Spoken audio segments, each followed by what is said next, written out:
1. 서론. 굿바이 송에서 발견한 철학.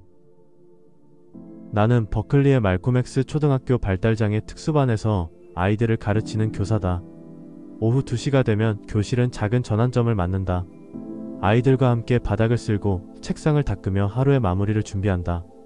이어서 울려 퍼지는 것은 유튜브의 한 곡 굿바이송. 가사 속에 반복되는 한 구절이 교실을 가득 채운다. It's time to go home. 학생들은 대부분 말을 할 수 없다. 손을 흔드는 제스처조차 서툴다. 그러나 루틴은 말보다 강력하다. 음악이 흐르면 몇몇 아이들은 가방을 메고 교실 안을 천천히 걸어다니며 집에 간다는 사실을 몸으로 알아차린다. 표정에 묻어나는 작은 환희, 그것은 언어가 없어도 전해진다. 어른들은 다르다. 교사와 보조교사, 간호사들은 손을 흔들며 노래를 따라 부른다. 목소리는 크지 않지만 미묘한 해방감과 기쁨이 뒤섞인다. 신기한 것은 이 순간의 감정이 단순한 의무 종료의 기쁨이 아니라는 점이다. 오히려 더 깊고 차분한 행복이다. 나는 문득 묻는다. 왜 끝이 이렇게도 행복을 불러오는가? 사람들은 흔히 시작을 기다린다. 새로운 하루, 새로운 관계, 새로운 성취. 그러나 내 교실의 행복은 시작이 아닌 끝에서 솟아난다. 아이들은 집에 돌아감을 느끼며 기뻐하고 우리는 하루가 마무리되었다는 리듬 속에서 해방을 맛본다. 여기서 하나의 생각이 싹 튼다. 홈이라는 단어는 단순히 집이 아니라 무언가가 끝나는 자리의 은유가 아닐까? 하루의 끝, 노동의 끝, 긴장의 끝. 우리는 집에서 쉬고 안도하고 마침내 숨을 고른다. 그렇다면 행복은 시작에서가 아니라 끝맺음에서 오는 것은 아닐까? 굿바이송은 단순한 유치한 노래가 아니다. 그것은 우리 모두에게 매일의 끝에서 펼쳐지는 작은 의식이다. 종결이란 두려움이 아니라 어쩌면 가장 인간적인 위안일 수 있음을 보여주는 작은 계시다. 2장. 집의 본질. 끝남의 장소. 집. 우리에게 익숙한 단어지만 그 의미는 생각보다 깊고 다층적이다. 대부분 사람들에게 집은 단순히 돌아가는 곳, 머무는 공간으로 여겨진다. 방, 침대, 가족과의 관계, 그리고 익숙한 물건들. 편안함과 안도감을 주는 곳. 그러나 내가 아이들과 함께하는 특수학급에서 느끼는 집은 조금 다르다. 굿바이 송이 울려 퍼질 때 학생들은 대부분 말을 하지 못하고 손을 흔들지 못한다. 하지만 루틴 속에서 그들은 집으로 돌아가야 한다는 것을 느낀다. 가방을 메고 교실 안을 천천히 걸어다니는 몇몇 아이들의 몸짓 속에는 놀랍도록 순수한 해방감이 묻어있다. 그리고 어른들은 손을 흔들며 노래를 부른다. 그 손짓과 목소리에는 단순한 즐거움이 아니라 하루의 끝, 일이 끝났다는 후련함, 종결을 기념하는 의식의 무게가 섞여있다. 나는 이 순간 깨닫는다. 집으로 돌아간다는 것은 단순히 공간적 이동이 아니다. 그것은 하루의 끝, 노동의 끝, 긴장의 끝을 경험하는 종결의 상징이다. 우리는 흔히 휴식을 시작하기 전에 준비라고 생각한다. 하지만 진정한 릴렉스는 언제나 끝난 뒤 찾아온다. 집은 우리에게 안식을 주지만 동시에 끝남을 알려주는 지표인 것이다. 그렇다면 이 끝남이 주는 행복은 무엇일까? 그리고 집이라는 단어가 은유하는 더 근원적인 의미는 무엇일까? 하루가 끝난 뒤의 안도, 아이들이 루틴 속에서 경험하는 작은 환희, 우리가 손을 흔들며 부르는 노래, 이 모든 것은 결국 하나의 질문으로 이어진다. 우리가 기다리는 것은 새로운 시작인가 아니면 끝맺음인가? 집은 단순한 물리적 공간이 아니라 모든 것이 끝나는 곳, 존재의 종결을 의미하는 장소가 아닐까? 그리고 어쩌면 그 종결의 끝에서 우리는 가장 인간적이고 깊은 행복을 맛본다. 이제 나는 묻는다. 진정한 홈, 우리가 궁극적으로 돌아가는 곳은 어디인가? 혹시 그것은 삶이 끝나는 순간 우리가 모든 것을 내려놓는 죽음과 맞닿아 있는 것은 아닐까? 3장. 프로이트의 통찰 죽음 충동과 삶의 긴장. 프로이트의 사유는 단순히 인간을 살고자 하는 존재로만 설명하지 않는다. 그는 인간 마음의 더 어두운 층위, 그러나 동시에 더 근원적인 층위를 향해 파고들었다. 초기에는 리비도, 곧 생명 충동 성적 에너지와 창조, 결합의 힘을 인간 존재의 핵심으로 보았다. 그러나 그는 곧 깨달았다. 단순히 삶을 향한 에너지로는 인간의 내면과 역설적 행동들을 설명할 수 없다는 사실을. 그때 제시된 것이 바로 죽음 충동이다. 삶의 본능은 생존과 번식, 창조와 결합을 향해 달려간다. 반대로 죽음의 본능은 분해와 해체, 정지와 무로의 기환을 지향한다. 인간은 이 두 본능의 긴장 속에서만 살아간다. 한쪽이 다른 쪽을 완전히 제거하지 않는다. 오히려 삶과 죽음의 끊임없는 당김과 밀침 속에서 인간의 시간과 역사가 펼쳐진다. 이 죽음 충동은 추상적인 이론에만 머무르지 않는다. 우리는 일상에서 그것을 자주 마주한다. 누군가 이제 좀 끝내고 싶다라고 말할 때 거기에는 단순한 포기의 정서만이 아니라 해방을 향한 근원적 욕망이 스며 있다. 교실에서 아이들이 귀가 루틴을 맞이할 때의 기쁨도 그렇다. 집에 간다는 행복은 단순한 놀이의 연장이 아니라 끝맺음을 통한 안도의 경험이다. 교사와 보조교사들이 하루의 마무리 속에서 느끼는 피곤한 행복 또한 단순한 휴식이 아니라 끝내고 돌아간다는 깊은 충족의 감각에 가깝다. 우리는 흔히 죽음 충동을 파괴적이고 부정적인 힘으로만 이해한다. 그러나 프로이트가 보았던 죽음 충동은 다르다. 그것은 단지 파괴가 아니라 귀환의 힘이다. 존재가 무로, 분주한 삶이 안식으로, 긴장이 평화로 돌아가려는 본능이다. 우리가 매일 밤 잠드는 순간, 가만히 누워 아무것도 하지 않는 무의의 순간, 그 속에는 이미 죽음 충동의 긍정적 얼굴이 배어있다. 삶과 죽음은 서로의 적대가 아니라 변증법적 관계를 맺는다. 삶은 죽음을 통해 의미를 얻는다. 끝이 있기에 시작은 소중해지고 떠남이 있기에 만남은 빛난다. 살고자 하는 욕망과 끝내고자 하는 욕망은 서로를 무효하지 않고 긴장 속에서 우리를 인간답게 만든다.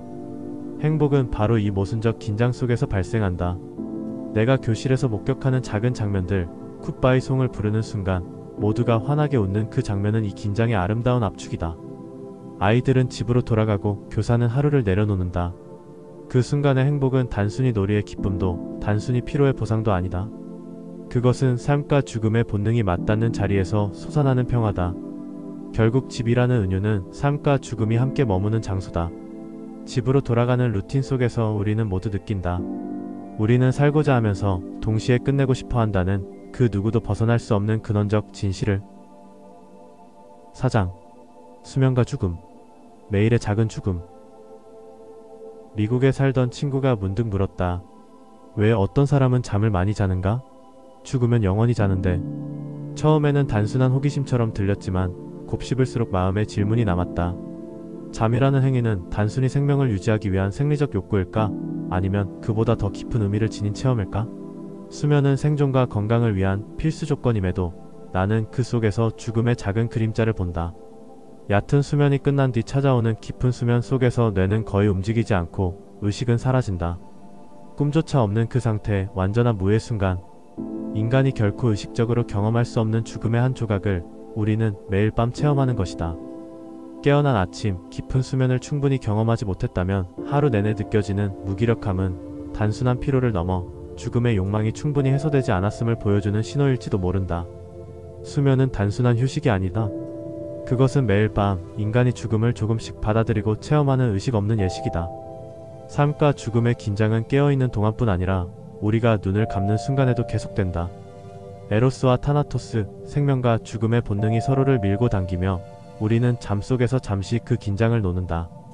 굿바이 송을 부르며 하루의 루틴 속에서 기쁨과 종결을 경험하는 순간과 닮아있다. 낮 동안의 루틴이 작은 종결과 행복을 준다면 밤의 수면은 그보다 더 깊고 근원적인 종결을 제공한다.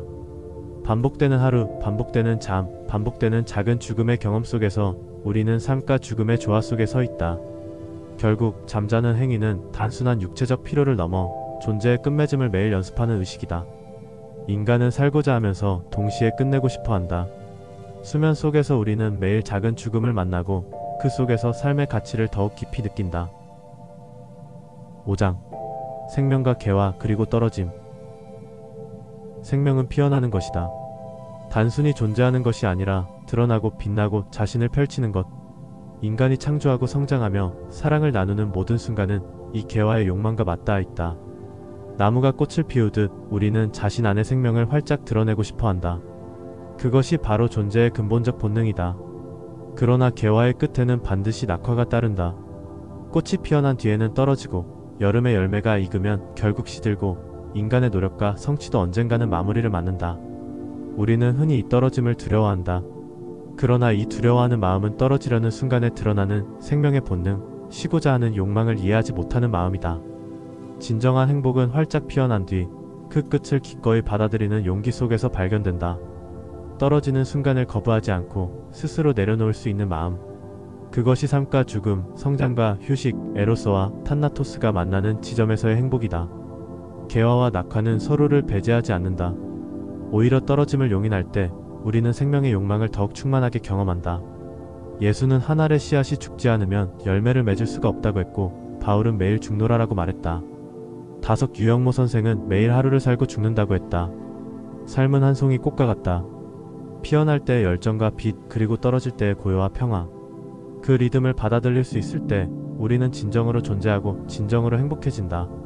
생명은 끝을 향해 흐르면서도 그 끝 속에서 자신의 본질을 완전히 드러낸다. 결론. 굿바이 송의 계시. 아름다운 종결의 예식. 하루의 끝에 교실은 잠시 고요해진다. 책상 위가 정리되고 아이들의 시선이 어딘가 멈추는 순간 조용히 울려 퍼지는 노래가 있다. 그것은 단순한 멜로디가 아니라 하루의 마지막을 알려주는 작은 종. 굿바이송. 이 노래는 하루라는 생의 끝을 닫는 예식이다. 노래가 끝나면 오늘이 끝나고 내일은 아직 오지 않았다. 그 순간은 죽음과 닮아있다.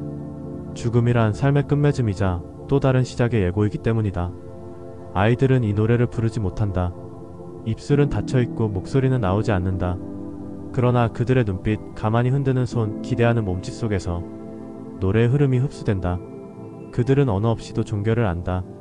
음악은 언어보다 더 깊은 층위에서 끝과 시작을 가르쳐준다.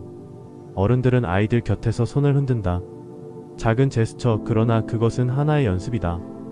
언젠가 다가올 마지막 인사를 두려움이 아니라 미소로 받아들이는 연습?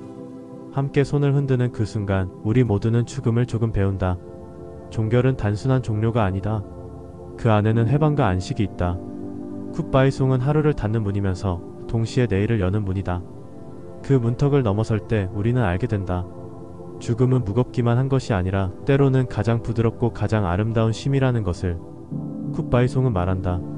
끝맺음이야말로 존재의 가장 순수한 용기라고. 그리고 그 용기를 함께 노래하는 순간 우리는 모두 조금씩 더 자유로워진다.